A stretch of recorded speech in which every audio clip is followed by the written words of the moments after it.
আসসালামু আলাইকুম বন্ধুরা, খুব সহজেই তৈরি করুন কাঁঠালের ভাপা পিঠা। এই পিঠা দেখতে যেমন সুন্দর, খেতেও হয় অসম্ভব মজার। তো এই পিঠা যদি আপনারা না খেয়ে থাকেন, অবশ্যই একবার বানিয়ে দেখুন। একবার খেলে এর স্বাদ সারা জীবন মনে থাকবে। তো চলুন আজকের এই রেসিপিটা প্রথম থেকে শেষ পর্যন্ত দেখতে থাকুন। রেসিপিটা ভালো লাগলে অবশ্যই লাইক, কমেন্ট, শেয়ার করে দেবেন এবং চ্যানেলটিকে সাবস্ক্রাইব করে অল নোটিফিকেশানটি অন করে সঙ্গে থাকবেন। তাহলে চলুন শুরু করা যাক।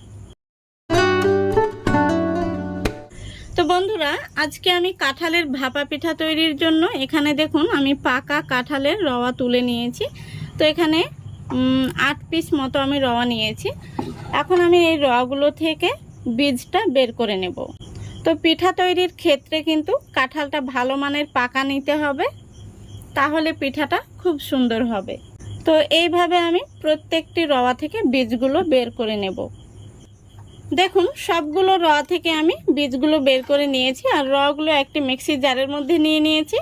এখন আমি এই রওয়াগুলোকে খুব ভালো করে পেস্ট করে নেব। দেখুন বন্ধুরা, আমি এই রওয়ার মধ্যেও অল্প একটু দুধ দিয়ে মিহি করে পেস্ট করে নিয়েছি। এখন আমি এটাকে একটা সাইডে সরিয়ে রাখছি। এবার আমি এখানে নিয়ে নিচ্ছি একটি মিক্সিং বোল। তারপরে নিয়ে নিচ্ছি শুকনো আতপ চালের গুঁড়ো 1 কাপ, স্বাদ মতো লবণ দিয়ে দিচ্ছি।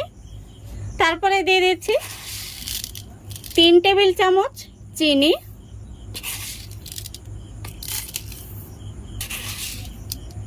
তো এখানে কিন্তু আমার এই কাঁঠালটা অনেকটা মিষ্টি, সেই জন্য চিনির পরিমাণটা আমি 3 টেবিল চামচ দিলাম। এবারে দিয়ে দিচ্ছি হাফ টিস্পুন বেকিং পাউডার, তারপরে দিয়ে দিচ্ছি হাফ টিস্পুনের অর্ধেক বেকিং সোডা। এখন আমি এই শুকনো উপকরণগুলো খুব ভালো করে একটি চামচ দিয়ে মিশিয়ে নিচ্ছি। দেখুন মেশানো হয়ে গেছে। এখন আমি এর মধ্যে দিয়ে দেব একটি ডিম।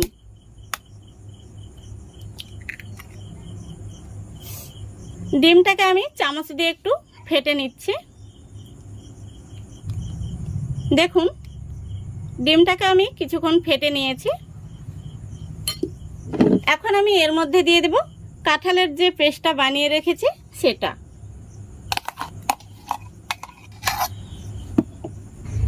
এবার খুব ভালো করে আমি চামচ দিয়ে আস্তে আস্তে মিক্স করে নেব। দেখুন আমি চামচ দিয়ে এইভাবে কিছুটা মিক্স করে নিয়েছি। মিশ্রণটি কিন্তু আমাদের এখনো শুকনো শুকনো রয়েছে। তো এখানে আমি কিছুটা দুধ দিয়ে এই মিক্সির জারটা ধুয়ে দিয়ে দিচ্ছি। আবারও আমি খুব ভালো করে চামচ দিয়ে মিক্স করে নেব। মিশ্রণটি সঠিক পর্যায়ে আসা পর্যন্ত আমি অল্প অল্প দুধ দিয়ে মিক্স করে নেব। দেখুন বন্ধুরা, আমি খুব ভালো করে মিক্স করে নিয়েছি আর এর মধ্যে আমি আরও 2 টেবিল চামচ মতো তরল দুধ দিয়ে খুব সুন্দর করে মিক্স করে নিয়েছি। তো ভাপা পিঠা তৈরির জন্য কিন্তু মিশ্রণটি একদম রেডি হয়ে গেছে। এখন আমি এটাকে রেস্টে রেখে দেব ঢাকা দিয়ে 10 মিনিটের জন্য, যেহেতু এর মধ্যে শুকনো চালের গুঁড়ো রয়েছে। এখন আমি এখানে একই মাপের 4টে বাটি নিয়েছি। বাটিগুলোর মধ্যে খুব ভালো করে তেল ব্রাশ করে নেব। এইভাবে আমি সবগুলো বাটির মধ্যে তেল ব্রাশ করে নেব। দেখুন আমি সবগুলো বাটির মধ্যে খুব ভালো করে তেল ব্রাশ করে নিয়েছি। এদিকে 10 মিনিট হয়ে গেছে। পিঠার মিশ্রণটি কিন্তু একদম সঠিক পর্যায়ে চলে এসছে। তো এখন আমি এই মিশ্রণটিকে বাটির মধ্যে তুলে তুলে ভরে নেব। তো বাটিটা কিন্তু ভর্তি করা যাবে না, এখানে হাফ বাটি করে মিশ্রণটি দিয়ে নিতে হবে। এই পিঠাটা কিন্তু অনেকটাই ফুলে উঠবে, এই দেখুন। তো এরকম করে আমি প্রত্যেকটি বাটিতে মিশ্রণটি দিয়ে নেব।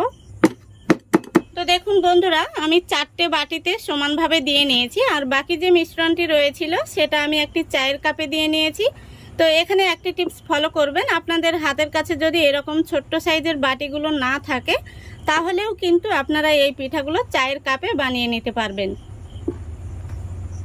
এখন আমি উপর থেকে নারকেলের টুকরো দিয়ে দিচ্ছি, এতে করে পিঠাগুলো দেখতেও ভালো লাগবে আর খেতেও কিন্তু ভীষণ ভালো লাগবে। দেখুন আমি নারকেলের টুকরো দিয়ে সাজিয়ে নিয়েছি। আপনারা যে কোনো মানে ড্রাই ফ্রুটস দিয়েও কিন্তু সাজিয়ে নিতে পারেন।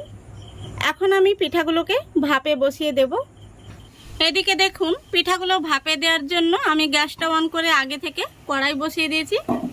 কড়াইতে কিছুটা পরিমাণে জল দিয়ে একটি স্ট্যান্ড বসিয়ে দিয়েছি। এখন আমি পিঠার এই বাটিগুলো একটি থালার মধ্যে তুলে নিয়েছি। তারপরে থালাটা খুবই সাবধানে বসিয়ে দিচ্ছি। এই পর্যায়ে কিন্তু কড়াইটা খুবই গরম থাকে, তাই খুবই সাবধানে বসিয়ে দিতে হবে। দেখুন খুব ভালো করে আমি পিঠার থালাটা বসিয়ে দিয়েছি।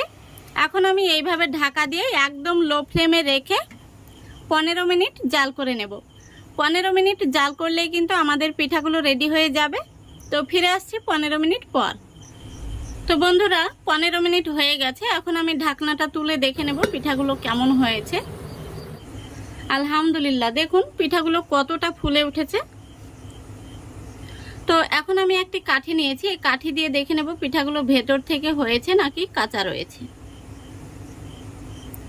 দেখুন কাঠিটা কিন্তু একদম পরিষ্কার বেরিয়েছে, তার মানে পিঠাগুলো হয়ে গেছে। এখন আমি পিঠার এই থালাটা নামিয়ে ঠান্ডা করে নেব, তারপরে আপনাদের দেখাচ্ছি। দেখুন বন্ধুরা পিঠাগুলোকে আমি কিছুটা ঠান্ডা করে নিয়েছি। তো এখন আমি পিঠাগুলোকে একটি ছুরি দিয়ে এইভাবে সাইডটা ছাড়িয়ে নেব, তারপরে পিঠাগুলো আমি বের করে নেব। দেখুন কত সুন্দর হয়েছে। পিঠাগুলো খুব সহজেই কিন্তু বের হয়ে চলে আসছে। এই দেখুন এইভাবে আমি প্রত্যেকটা পিঠা বের করে নেব।